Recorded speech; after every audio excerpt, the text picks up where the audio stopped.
Be happy gold ವೀಕ್ಷಕರಿಗೆ ಸ್ವಾಗತ ಸುಸ್ವಾಗತ. ನಾವಿವತ್ತು ಗುರುವಿನ ದೇಶ ಹೇಗಿದೆ ಅಂತ ನಾವು ಈ ವಿಡಿಯೋನ ಮಾಡೋದಕ್ಕೆ ಸ್ಟಾರ್ಟ್ ಮಾಡಿದೀವಿ. ನಮ್ ಜೊತೆ ಖ್ಯಾತ ಜ್ಯೋತಿಷ್ಯಗಳಾದಂತಹ ಶ್ರೀಪತಿ ಭಟ್ ಆಚಾರ್ಯ ಗುರುಜಿಯವರು ಇದ್ದಾರೆ ನಮ್ ಜೊತೆ. ಗುರುಜಿಯವರೇ, ಸ್ವಾಗತ ಕಾರ್ಯಕ್ರಮಕ್ಕೆ. ನಮಸ್ಕಾರ ಎಲ್ಲ ವೀಕ್ಷಕರಿಗೂ. ಗುರುಗಳ ಇವಾಗ ಮಿಥುನ ರಾಶಿಯವ್ರಿಗೂ ಗುರುವಿನ ಪ್ರಭಾವ ಹೆಚ್ಚು ಇರುತ್ತಾ ಅಥವಾ ಫಲಕಾರಿ ಹೇಗಿರುತ್ತೆ ಅಂತ ತಿಳಿಸ್ಕೊಡಿ. ಖಂಡಿತವಾಗಿ ಮಿಥುನ ರಾಶಿಯವರಿಗೆ ಗುರುವಿನ ಅದೃಷ್ಟ ಹೇಗಿರುತ್ತೆ, ರಾಜಯೋಗ ಇರುತ್ತಾ ಹೇಳ್ತಕ್ಕಂಥದ್ದು ತಿಳಿಸ್ಕೊಡ್ತೇನೆ ಖಂಡಿತವಾಗಿ. ಗುರುವೇ ಸರ್ವಲೋಕಾನಾಂ ವಿಸಜೆ ಭವರೋಗಿಣಾಂ ನಿಧಯೇ ಸರ್ವ ವಿದ್ಯಾನಾಂ ದಕ್ಷಿಣಾಮೂರ್ತಯೇ ನಮಃ. ವೀಕ್ಷಕರಿಗೆಲ್ಲರಿಗೂ ಕೂಡ ವಂದನೆಗಳನ್ನು ಹೇಳ್ತಾ, ಗುರುವಿನ ಅನುಗ್ರಹ ಮಿಥುನ ರಾಶಿಗೆ ಹೇಗಿರುತ್ತೆ, ಮಿಥುನ ರಾಶಿಗೆ ಏನಾದರೂ ಅದೃಷ್ಟ ಬರಲಿದೆಯಾ? ನೀವು ಅನೇಕ ವರ್ಷಗಳಿಂದ ಅದೃಷ್ಟ ಬರುತ್ತೆ, ಇವಾಗ ಬರುತ್ತೆ, ಆಗ ಬರುತ್ತೆ, ನಾಳೆ ಬರುತ್ತೆ, ಇನ್ನೊಂದು ವರ್ಷ ಆದ್ಮೇಲೆ ಬರುತ್ತೆ, ಹೀಗೆಲ್ಲ ಆಲೋಚನೆ ಮಾಡ್ತಿದ್ದೀರಿ. ಯಾವ್ದೋ ಒಂದು ಒಳ್ಳೆ ಕೆಲಸಕ್ಕೆ ಹೋಗ್ಬೇಕಂದ್ರೆ ಗುರುವಿನ ಕೃಪೆ ಇರಬೇಕು, ಗುರುವಿನ ಅನುಗ್ರಹ ಇರಬೇಕು. ಇದು ನಮ್ಮ ಹಿರಿಯವರು ಹೇಳ್ತಾ ಇರ್ತಕ್ಕಂಥದ್ದು. ಹಾಗೆ ಅದೇ ತರ ನಾವು ಕೂಡ ಅದನ್ನ ಪಾಲನೆ ಮಾಡಿಕೊಂಡು ಬಂದಿರತಕ್ಕಂಥದ್ದು ಕೂಡ ಇರುತ್ತೆ. ಇವಾಗ್ಲೂ ಸಹ ಮುಂದೂ ಕೂಡ ಅದು ಹಾಗೆ ಕಂಟಿನ್ಯೂ ಆಗ್ತಾ ಇರುತ್ತೆ. ವೀಕ್ಷಕರೇ ನೋಡಿ, ಮಿಥುನ ರಾಶಿಗೂ ಗುರುವಿಗೂ ಒಂದು ಸಂಬಂಧ ಇದೆ. ಗುರು ಎಲ್ಲಾ ಮನೆಯಲ್ಲೂ ಕೂಡ ಸಂಚರಿಸುತ್ತಾ ಇರ್ತಾನೆ ಹೇಳ್ತಕ್ಕಂಥದ್ದು. ಒಂದೊಂದು ವರ್ಷಗಳ ಕಾಲ ಒಂದೊಂದು ರಾಶಿಯಲ್ಲಿ ಸಂಚರಿಸಿ ಎಲ್ಲ ಮನೆಯಲ್ಲೂ ಕೂಡ ಗುರುವಿನ ಕೃಪೆಯನ್ನು ಉಂಟು ಮಾಡ್ತಿರ್ತಾನೆ. ಹಾಗಾಗಿ ಗುರುವಿನ ಕೃಪೆಯಲ್ಲಿ ರಾಜಮಾರ್ಗ ಹೇಳತಕ್ಕಂಥದ್ದು, ರಾಜಯೋಗ, ರಾಜಮಾರ್ಗ. ಸಾಮಾನ್ಯವಾಗಿ ಕೆಲವೊಂದಷ್ಟು ಸಮಯದಲ್ಲಿ ನಾವು ಹೇಳ್ತೇವೆ ನೋಡಿ, ಆನೆ ಹೋಗಿದ್ದೇ ದಾರಿ, ನಡೆದಿದ್ದೇ ಮಾರ್ಗ, ಗಜ ಕೇಸರಿ ಯೋಗ ಹೇಳತಕ್ಕಂಥದ್ದು. ಇದೆಲ್ಲವೂ ಕೂಡ ಇಂತಹ ಒಂದು ಯೋಗಗಳು ಇದ್ರೆ ಮಾತ್ರ ಈ ತರ ರಾಶಿಗಳಿಗೆ ಗುರುವಿನ ಕೃಪೆಯಿಂದಲೇ ಬರತಕ್ಕಂಥದ್ದು. ಹಾಗಾಗಿ ಮಿಥುನ ರಾಶಿಯವರಿಗೆ ಕೂಡ ತುಂಬಾ ಚೆನ್ನಾಗಿ ಲಾಭದಾಯಕವಾಗಿರ್ತಕ್ಕಂಥದ್ದು, ಯೋಗಪ್ರದವಾಗಿರ್ತಕ್ಕಂಥದ್ದು. ಇದು ಗೋಚಾರದಲ್ಲಿ ಮಾತ್ರ ನಾನು ಹೇಳ್ತಾ ಇದ್ದೇನೆ. ಇದು ನಿಮ್ಮ ವೈಯಕ್ತಿಕ ಜಾತಕದಲ್ಲಿ ಬೇರೆ ಬೇರೆ ಫಲಗಳು ಕೊಡಬಹುದು, ಆದ್ರೆ ಅದು ನಿಮ್ಮ ಜಾತಕದಲ್ಲಿರ್ತಕ್ಕಂಥದ್ದು. ಇದು ಗೋಚಾರದಲ್ಲಿ ಗೋಚರಿಸ್ತಕ್ಕಂತಹ ಮಹಾಯೋಗಗಳು ಹೇಳತಕ್ಕಂಥದ್ದು.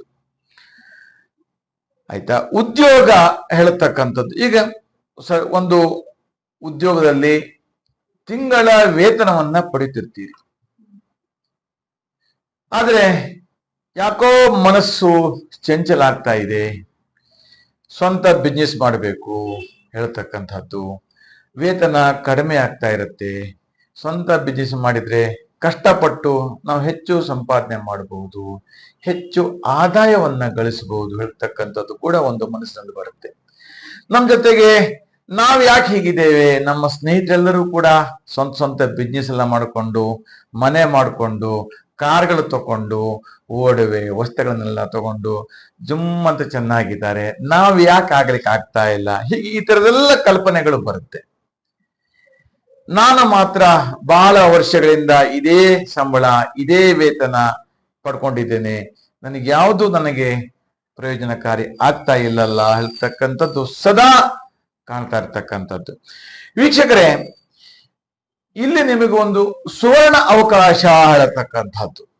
ಅಂದ್ರೆ ನಿಮ್ಮ ಜಾತಕದಲ್ಲಿ ನಿಮ್ಮ ಉದ್ಯೋಗವನ್ನ ಬದಲಾಯಿಸ್ತಕ್ಕಂಥ ಯೋಗ ಇದ್ದದ್ದೇ ಆದ್ರೆ, ಸ್ವಂತ ಬಿಸ್ನೆಸ್ ಅನ್ನ ಮಾಡಬೇಕಿರತಕ್ಕಂಥ ಆಸೆ ಇದ್ದು ನಿಮ್ಮ ಜಾತಕದಲ್ಲಿ ರಾಜಯೋಗಗಳೆಲ್ಲವೂ ಕೂಡ ಚೆನ್ನಾಗಿತ್ತು, ಆದ್ರೆ ಖಂಡಿತವಾಗಿ ನೀವು ಸ್ವಂತ ಬಿಸ್ನೆಸ್ ಮಾಡಬಹುದು, ಏನು ತೊಂದರೆ ಇಲ್ಲ. ಅದು ಉದ್ಯೋಗದಲ್ಲಿ ಬದಲಾವಣೆ ಗುರುವಿನ ಯೋಗ ಕೂಡ ಇದ್ರ ಮೇಲೆ ಪ್ರಭಾವ ಬೀರುತ್ತೆ ಅಂತ ಹೇಳ್ತಿದ್ದಾರೆ. ಹೌದು, ಒಂದು ಬಿಸ್ನೆಸ್ ಮಾಡ್ತಕ್ಕಂಥದ್ದು ಇರ್ಬೋದು, ಅಥವಾ ಇನ್ನು ಜಾಸ್ತಿ ಸ್ಯಾಲ್ರಿ ಬೇಕು ನನಗೆ, ನಾನು ಇಲ್ಲಿ ತುಂಬಾ ಕಷ್ಟ ಪಡ್ತಾ ಇದ್ದೇನೆ, ಆದ್ರೆ ಸ್ಯಾಲ್ರಿ ನನ್ಗೆ ಕಡಿಮೆ ಬರ್ತಾ ಇದೆ, ನಾನು ಇನ್ನೂ ಜಾಸ್ತಿ ಸ್ಯಾಲ್ರಿಯನ್ನ ಕೊಡುವಂತ ಜಾಗದಲ್ಲಿ ಹೋಗಿ ಕಷ್ಟ ಪಡ್ತೇನೆ, ಅಲ್ಲಿ ಅವಾಗ ಸ್ಯಾಲ್ರಿನೂ ಜಾಸ್ತಿ ಇರುತ್ತೆ ನನಗೆ. ಹೀಗೆ ಈ ತರ ಆಲೋಚನೆ ಮಾಡ್ತಕ್ಕಂಥವ್ರು. ಈಗ ಅದಕ್ಕೆ ಒಳ್ಳೆ ಅವಕಾಶ ಕೂಡ ಹೌದು, ಆದ್ರೂ ಕೂಡ ಒಂದ್ಸಲ ಜಾತಕಗಳನ್ನ ಇತ್ಯಾದಿಗಳನ್ನ ಪರಿಶೀಲನೆ ಮಾಡ್ಕೊಂಡು ಸೂಕ್ತ ಹೇಳತಕ್ಕಂಥದ್ದು ಉದ್ಯೋಗ ಚೇಂಜ್ ಮಾಡೋದಕ್ಕೆ ಇದು ಒಳ್ಳೆ ಸಮಯ. ಸಮಯ ಹೌದು. ಓಕೆ. ಮತ್ತೆ ಸಿನಿಮಾ ರಂಗದಲ್ಲಿ ಇರೋರ್ಗು ಗುರುವಿನ ಪ್ರಭಾವ ಹೇಗಿರುತ್ತೆ?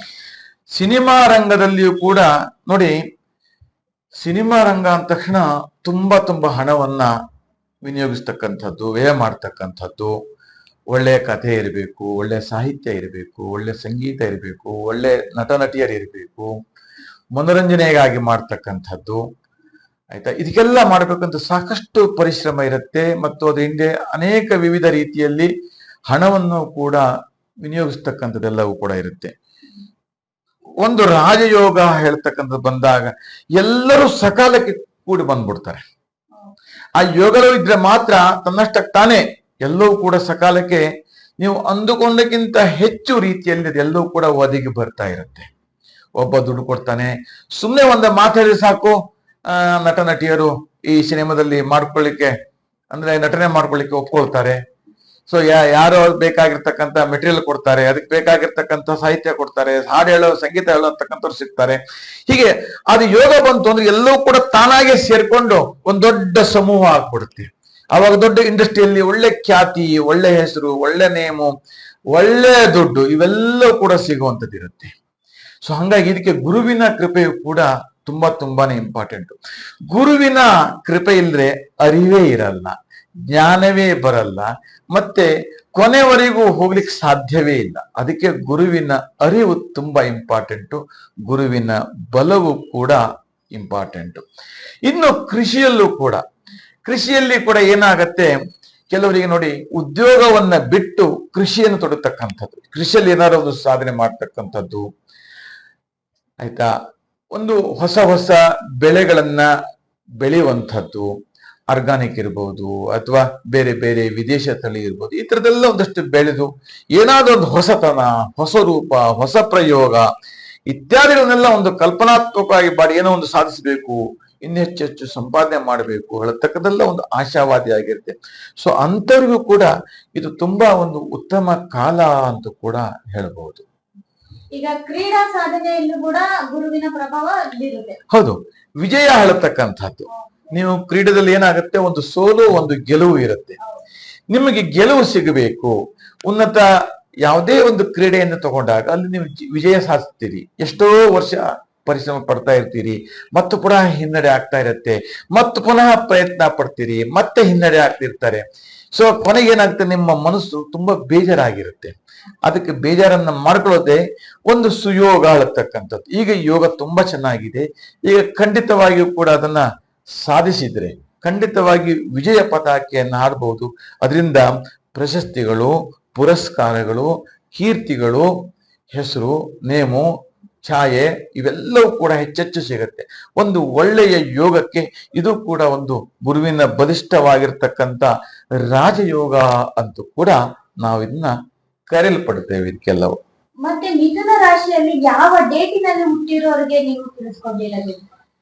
ಮಿಥುನ ರಾಶಿಯವರಿಗೆ ನಾನು ಆಗಲೇ ಸೂಚಿಸ್ತಕ್ಕಂತ ವಿಚಾರದಲ್ಲಿ 3, 7, 9 ಮತ್ತು 16 ಮತ್ತು 20ನೇ ತಾರೀಕು ಈ ಒಂದು ದಿನಾಂಕದಂದು ಹುಟ್ಟಿರ್ತಕ್ಕಂಥವರಿಗೆ ಗುರುವಿನ ಒಂದು ಬಲಿಷ್ಠವಾಗಿರ್ತಕ್ಕಂತಹ ರಾಜಯೋಗ ಪ್ರಾಪ್ತಿಯಾಗತ್ತೆ ಮತ್ತು ಒಳ್ಳೆ ರೀತಿಯಲ್ಲಿ ಕೂಡ ಧನಾಗಮನವು ಕೂಡ ಉಂಟಾಗತ್ತೆ. ತುಂಬಾ ಚೆನ್ನಾಗಿ, ತುಂಬಾ ಸಂತೋಷವಾಗಿ, ಅನ್ಯೋನ್ಯತೆಯಿಂದ ಇರ್ತಾರೆ ಅಂತ ಕೂಡ ನಾನು ಹೇಳಿ ಇಚ್ಛೆ ಪಡ್ತೇನೆ.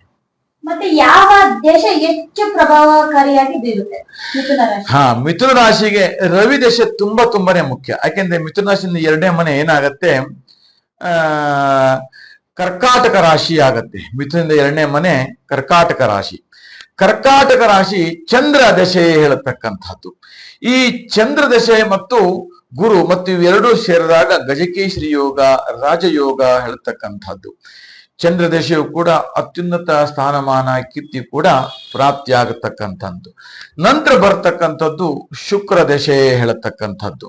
ಈ ಶುಕ್ರ ದಶೆಯು ಕೂಡ ತುಂಬಾ ವಿಶೇಷವಾಗಿ ಧನಲಾಭ, ಐಶ್ವರ್ಯ ಮತ್ತು ದೊಡ್ಡ ಮಟ್ಟದ ವ್ಯವಹಾರ ಕ್ಷೇತ್ರ ಕೂಡ ಸಹಾಯ ಮಾಡಬಲ್ತಕ್ಕಂಥ ದಶೆಯಾಗಿರುತ್ತೆ. ಅದು ಕೂಡ ನಿಮಗೆ ನಡೀತಾ ಇದೆಯಾ, ನಿಮ್ಮ ಜಾತಕದಲ್ಲಿ ಈ ದಶೆ ನಡೀತಾ ಇದ್ರೆ, ಈ ಯೋಗಗಳಿದ್ರೆ ಕೂಡ ಇವೆಲ್ಲ ಪ್ರಭಾವ ನಿಮಗೆ 100% ಇರುತ್ತೆ. ನಾನು ಹೇಳ್ತಕ್ಕಂಥದ್ದು ನಿಮ್ಮ ಜಾತಕದಲ್ಲಿ ಇರಬೇಕು. ನಾನು ಹೇಳ್ತಕ್ಕಂಥ ದಶೆಗಳು, ನಾನು ಹೇಳ್ತಕ್ಕಂಥ ಇವೆಲ್ಲವೂ ಕೂಡ ನಿಮ್ಮ ಜಾತಕದಲ್ಲಿ ಯೋಗಗಳೆಲ್ಲ ಇದ್ರೆ 100% ನಿಮ್ಗೆ ಇದರ ಫಲ, ಇದರ ಪ್ರಯೋಜನ ಖಂಡಿತವಾಗಿಯೂ ಸಿಗತ್ತೆ.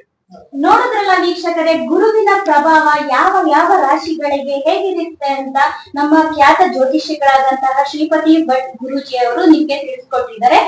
ಈ ವಿಡಿಯೋ ನಿಮ್ಗೆ ಇಷ್ಟವಾದಲ್ಲಿ ಲೈಕ್ ಮಾಡಿ, ಶೇರ್ ಮಾಡಿ ಮತ್ತು ಕಮೆಂಟ್ ಮಾಡಿ, ಮತ್ತೆ ಸಬ್ಸ್ಕ್ರೈಬ್ ಮಾಡೋದನ್ನ ಮರೆಯಬೇಡಿ. ಫುಲ್ ವಿಡಿಯೋವನ್ನ ನೋಡಿದ್ರೆ ಮಾತ್ರ ನಿಮ್ಗೆ ಅರ್ಥ ಆಗುತ್ತೆ ಯಾವ ರಾಶಿಗೆ ಯಾವ ರೀತಿಯಾದಂತಹ ಫಲಗಳು ಇದಾವೆ ಅಂತ ನಿಮಗೆ ಸಂಪೂರ್ಣವಾಗಿ ತಿಳ್ಕೊಳ್ಳೋದಕ್ಕೆ ಈಸಿ ಆಗುತ್ತೆ. ನೆಕ್ಸ್ಟ್ ಇದೇ ರೀತಿ ನಮ್ಗೆ ಪ್ರೋತ್ಸಾಹಿಸಿ ಅಂತ ಹೇಳ್ತಾ ನೆಕ್ಸ್ಟ್ ವಿಡಿಯೋ ಜೊತೆ ಬರ್ತೀನಿ. Thank you.